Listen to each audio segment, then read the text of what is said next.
Small cap के yearly returns को लेकर वैल्यू रिसर्च का एक बेस्ट डेटा है 2014 से लेकर 2022 तक के।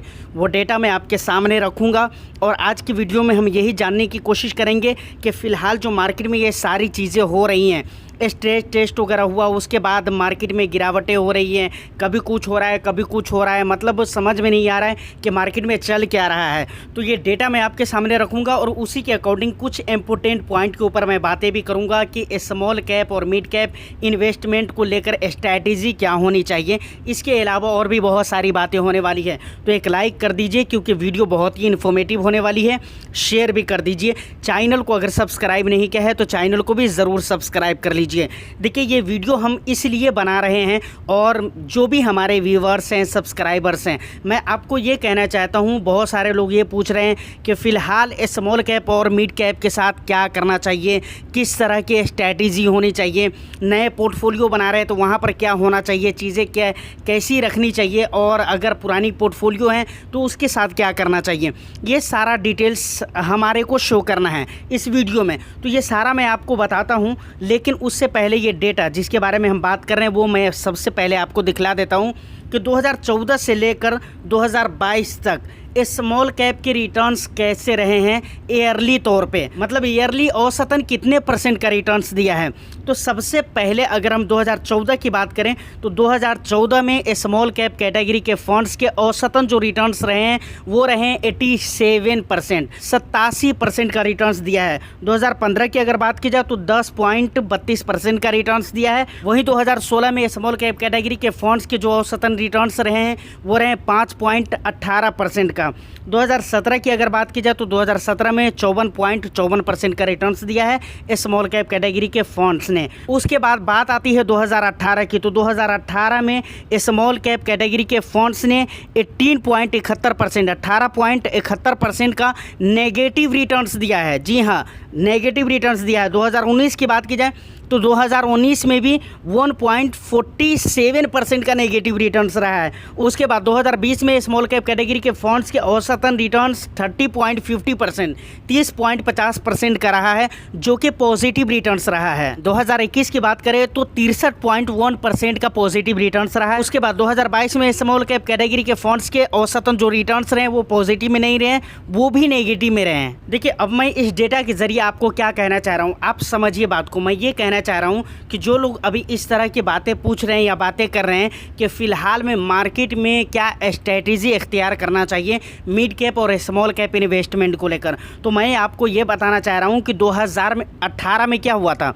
2018 में आप देख लीजिए 18.71% का, 18.71% का नेगेटिव रिटर्न्स रहा है। तो आप यहाँ पर सोच कर देखिए कि 2018 में क्या ऐसा खास रीज़न था। कुछ ऐसा बहुत बड़ा खास रीज़न तो नहीं था। दूसरी बात, अगर कोविड की बात आती है तो कोविड मेरे ख्याल से 2019 वगैरह के लास्ट में, या फिर लास्ट में नहीं बल्कि 2020 मार्च वगैरह में शुरू हुआ था। मार्च वगैरह से ऐसा कोविड का सिचुएशन, मतलब पहले से इसका हंगामा वगैरह हो रहा था बाहर के कंट्रीज़ में, बट इंडिया के अंदर मार्च से ये प्रॉब्लम, ये इशू देखने को मिले थे और वहाँ से मार्केट में ज़्यादा तनाव पैदा होने लगा। 18 में क्या हुए थे, 19 में पूरे साल में क्या हुआ, 19 के लास्ट में हम मानकर चल सकते हैं कि ठीक है अलग अलग कंट्रियों में ये सारे हंगामा होने लगे।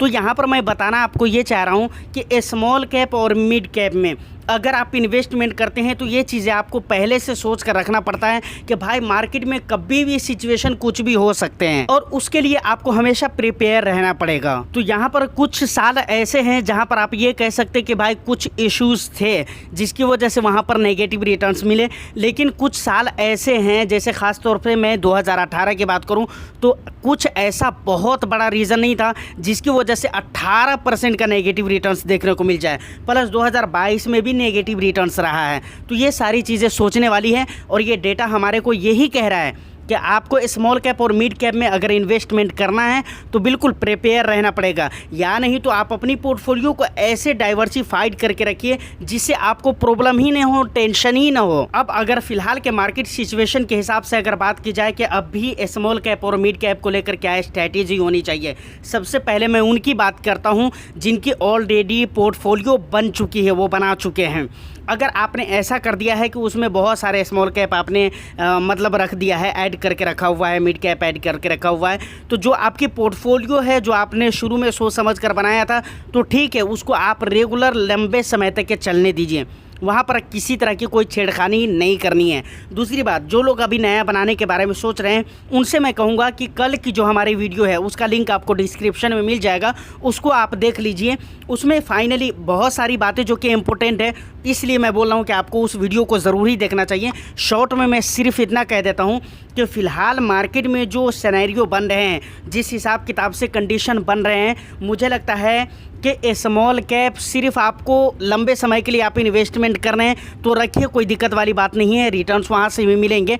लेकिन आपको मल्टी कैप फंड और उसके बाद फ्लैक्सी कैप फंड, इस तरह के जो फंड्स हैं, उसके बाद बेस्ट कुछ लार्ज कैप वगैरह को भी आप फोकस कर सकते हैं, क्योंकि वहाँ पर भी अच्छे खासे रिटर्न्स आपको देखने को मिल जाते हैं। प्लस एक बात और भी जान लीजिए, बहुत सारे लोग कहते हैं कि लार्ज कैप में लंबे समय के लिए इन्वेस्टमेंट क्यों करेंगे, 5 साल 7 साल 8 साल के लिए है, ठीक है कोई बात नहीं है, लेकिन सर हमेशा आप रिटर्न्स के ही पीछे ना जाएं। और हर तरह के जो फंड लिए जाते हैं ना, वो ये देख कर नहीं लिए जाते हैं कि रिटर्न्स ही हमको मिलेगा। कुछ फंड्स ऐसे होते हैं जिनको रिटर्न्स के हिसाब से कम, डाइवर्सिफिकेशन के हिसाब से ज़्यादा लिए जाते हैं, और मार्केट के बुरे कंडीशन में वो फंड साथ दे आपका, इस नीयत से और इस इरादे के साथ भी लिया जाता है। अब वैल्यू रिसर्च का जो ईयरली रिटर्न्स का डेटा है स्मॉल कैप फंड का, उसको जो मैंने आपको दिखलाया है, उसी रिपोर्ट में वैल्यू रिसर्च ने एक्सपोजर की भी बात की है। तो वहाँ पर मैंने देखा है कि वो कहते हैं कि 15 से 20% का ही एक्सपोजर होना चाहिए। मतलब आपका जो भी कैपिटल है ना, आप जो भी इन्वेस्टमेंट करना चाहते हैं, उसका 15 से 20% ही आपको स्मॉल कैप और मिड कैप में डालना चाहिए। स्मॉल कैप में उन्होंने 5 से 7% ही कहा है, लेकिन ठीक है, हम पूरी तरह इस बात के साथ एग्री नहीं करते हैं, क्योंकि हम डायरेक्टली ये नहीं कह सकते हैं कि आप 5 से 7% ही अपने कैपिटल के 5 से 7% ही स्मॉल कैप में डालें, उसके बाद 10, 12, 14% आप मिड कैप में डालें। बल्कि हम इसको इस चीज़ के ऊपर ज़्यादा डिपेंडेंट मानते हैं कि आपकी एज क्या है, आपकी एज क्या है, आप किस एज से इन्वेस्टमेंट स्टार्ट कर रहे हो, और दूसरी बात ये इम्पोर्टेंट है, और दूसरी बात कि आपका रिस्क प्रोफाइल क्या है। हम इन दो चीज़ों के ऊपर ज़्यादा डिपेंडेंट रहते हैं इस फैसलों को लेकर। बट आप इसके बारे में क्या सोचते हैं, आपका अपना क्या ओपिनियन है इसको लेकर, आप हमें कमेंट सेक्शन में ज़रूर बताइएगा।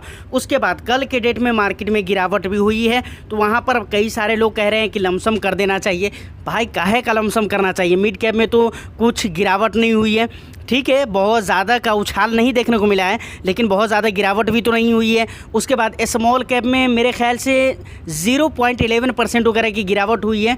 उसके बाद लार्ज कैप वगैरह में गिरावट हुई, जैसे निफ्टी में, सेंसेक्स में, इन जगहों पे गिरावट हुई है, फिर निफ्टी वगैरह में भी शायद हुई है।